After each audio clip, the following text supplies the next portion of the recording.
Morning class 11th class है। आज हम आपको काव्य खंड से पांचवा एवं अंतिम पाठ महाकवि भूषण का जीवन परिचय पढ़ाएंगे। महाकवि भूषण वीर रस के सर्वश्रेष्ठ कवि का जन्म सन 1670 एवं 1630 ईस्वी में कानपुर के तिगवापुर ग्राम में हुआ था। इनके पिता का नाम पंडित रत्नाकर त्रिपाठी था। हिंदी के रस सिद्ध कवि चिंतामणि त्रिपाठी और मतीराम इनके भाई थे। इनके वास्तविक नाम के विषय में अभी तक कुछ भी ज्ञात नहीं हुआ। चित्रकूट के राजा रुद्र ने इनकी प्रतिभा से प्रभावित होकर इन्हें भूषण की उपाधि से सुशोभित किया तथा तब से ये भूषण के नाम से जाने जाते हैं। सन्न सन्न लोगों ने इनके वास्तविक नाम को छोड़ दिया और इन्हें भूषण नाम से संबोधित करने लगे। बाद में ये शिवाजी के दरबार में चले गए और जीवन के अंतिम दिनों तक वहीं रहे। इनके दूसरे आश्रयदाता महाराज छत्रसाल थे। इन्होंने अपने काव्य में इन्हीं दोनों की वीरता एवं पराक्रम के गुणगान किए हैं। छत्रसाल और शिवाजी के इन्हीं गुणों को प्रभावित होकर भूषण ने कहा कि शिवा को सिरहो को सरहो छत्रसाल को निरंतर वीर रस पूर्ण रचना करते हुए महाकवि भूषण का सन 1715 ईस्वी में देहांत हो गया। महाकवि भूषण की 3 रचनाएं उपलब्ध हैं, जिसमें कि भूषण, महाकवि शिवराज भूषण, शिवाजी बावनी और छत्रसाल दशक। रीतिकालीन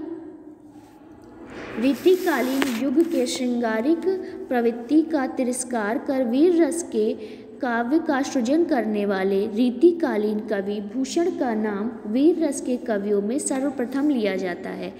यद्यपि महाकवि भूषण अपने युग रीतिकालीन युग की लक्षण ग्रंथ परंपरा और अन्य प्रवृत्तियों से सर्वथा मुक्त नहीं थे और इन्होंने काव्य में रस, छंद, अलंकार आदि का प्रयोग शास्त्रीय रूप में किया था तथा इन्होंने तत्कालीन विलासितापूर्ण श्रृंगारिकता त्याग कर राष्ट्र प्रेम और वीरोचित भावों से युक्त काव्य रचना की। जातीय और राष्ट्रीय भावनाओं की सशक्त अभिव्यक्ति एवं अन्याय और अत्याचार के विरुद्ध संघर्ष करने वाले लोकनायक शिवाजी और छत्रसाल के वीरोचित गुणों का प्रकाशन इनके काव्य का मुख्य विषय रहा। सेना, युद्ध स्थल, युद्ध और शत्रु सेना में व्याप्त भय आदि का सजीव चित्रण भूषण की काव्य प्रतिभा की दूसरी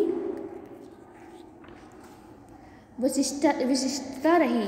इन्होंने अपने काव्य में ओज भाव पर आधारित तीव्र अनुभूति को स्थान दिया। भूषण को वीर रस का सर्वश्रेष्ठ कवि भी माना जाता है। भूषण वीर रस की रचना के लिए प्रसिद्ध हैं।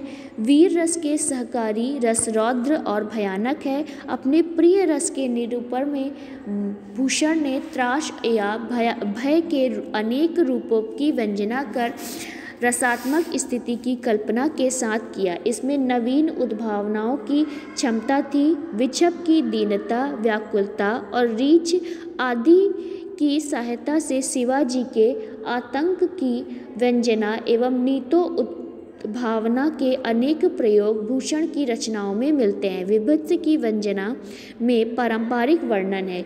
युगीन प्रवृत्तियों के अनुरूप भूषण ने श्रृंगार रस का भी वर्णन किया है। भूषण की रचना दृश्य चित्रण में भी श्रेष्ठ मानी जाती है, यद्यपि इनके लिए मुक्तक में स्थान कम ही होता है। वीर रस की कृति में युद्ध स्थल का चित्रण आ जाता है, पर युद्ध स्थल में अनेक दृश्यों के तत्वांतरित गति से संघटित होने के कारण चित्रण की विशेष विधि ही कम आ जाती है। अनेक दृश्यों में सुगम्भित चित्रण मुक्तक में प्रायः आ ही जाता है। फिर भी भूषण ने ताव दे मूछन करुण पाव दे घाव दे दे अरि मुख कूद पड़े कौट में जैसे चित्रणों में सफलता प्राप्त की है।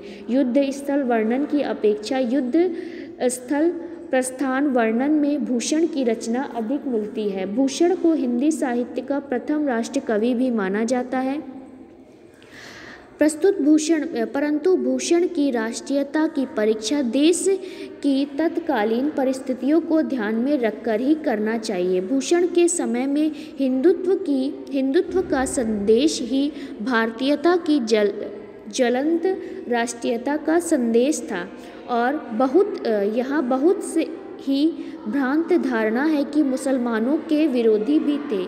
यद्यपि भूषण की कविता ब्रज भाषा में है तथा इसमें ब्रज भाषा के माधुर्य ही नहीं वरन ओज की प्रधानता भी है। इनकी ब्रज भाषा में अरबी, फारसी, प्रकृति, बुंदेलखंडी और खड़ी बोली आदि के शब्दों का भी प्रयोग होता है। भूषण के काव्य में ओजपूर्ण वर्णन शैली मिलती है जिसमें धनात्मक एवं चित्रात्मकता के गुण मिलते हैं। भूषण के कवित्व सवैया, दोहा, छपैया आदि छंदों को अपने काव्य का आधार बनाया। इन्होंने अनुप्रास, रूपक, यमक, उत्प्रेक्षा एवं अतिशयोक्ति आदि प्रमुख अलंकारों का प्रयोग किया। इनकी भाषा में स्थानीय पुट और अनन्यास भी आए। इन्होंने अरबी, फारसी के शब्दों का भी निसंकोच प्रयोग किया। रीतिकाल में भूषण का अपना विशिष्ट स्थान है। भूषण की सबसे बड़ी विशेषता यह है कि इन्होंने घोर विलासिता के युग में शिवाजी और छत्रसाल की वीरता, शौर्य का पराक्रम का वर्णन करके सुस्त राष्ट्रीय भावना को जागृत किया और जनमानस में वीरता के भावों का संचार किया। तो बच्चों, ये हो गया महाकवि भूषण का जीवन परिचय। आज के लिए बस इतना ही। Thank you.